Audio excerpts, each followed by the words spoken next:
So how does blood pressure change?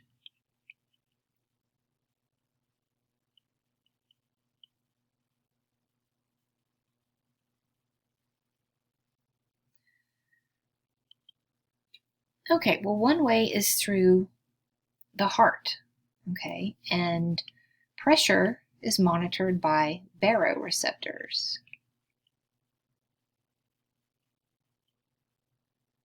So these are stretch.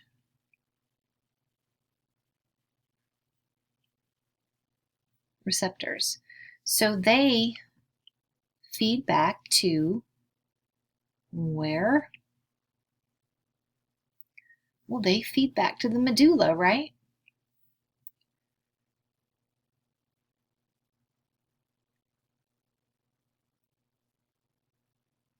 That's a terrible looking medulla, but all right. So they feed back to the cardiovascular center in the medulla. And then what do? What happens? Oops.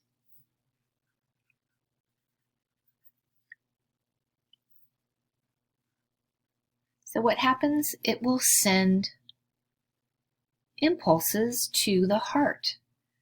And those impulses then can do a couple of things. All right. One, it can change the heart rate. All right. Those are chronotropic factors.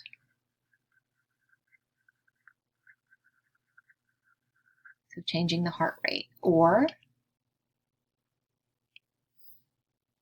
you can change contractility.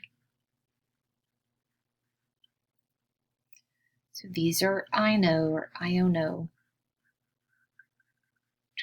factors. Get that word. Okay.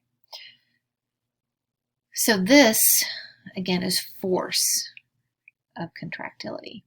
So force of contraction. So we can change blood pressure that way. But what else can be done? Well, we can change blood pressure through vessels instead of the heart. Okay, we just change vessel diameter. So there's two ways to do that, or that happens. That's vasoconstriction.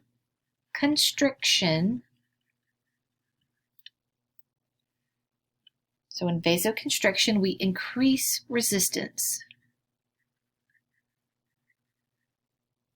And that will increase blood pressure. And then there's also vasodilation.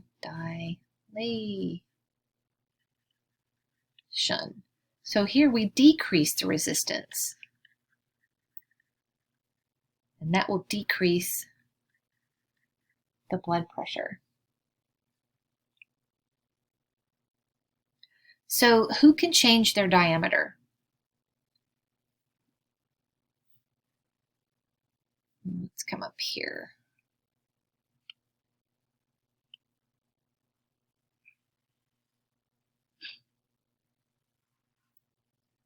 So what vessels, so who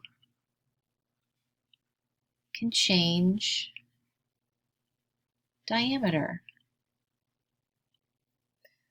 Well, arteries can, arterioles can,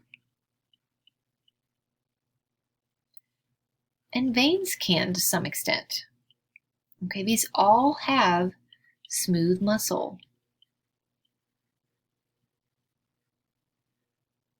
Okay, arterioles have the most effect. Arterioles have the most effect because they are the entrance into capillary beds. So they're going to have to react to different pressures to know how to manipulate the blood, either more or less or whatever, going into the capillary bed. So arterioles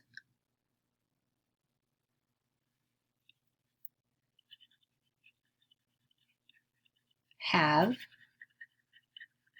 the greatest effect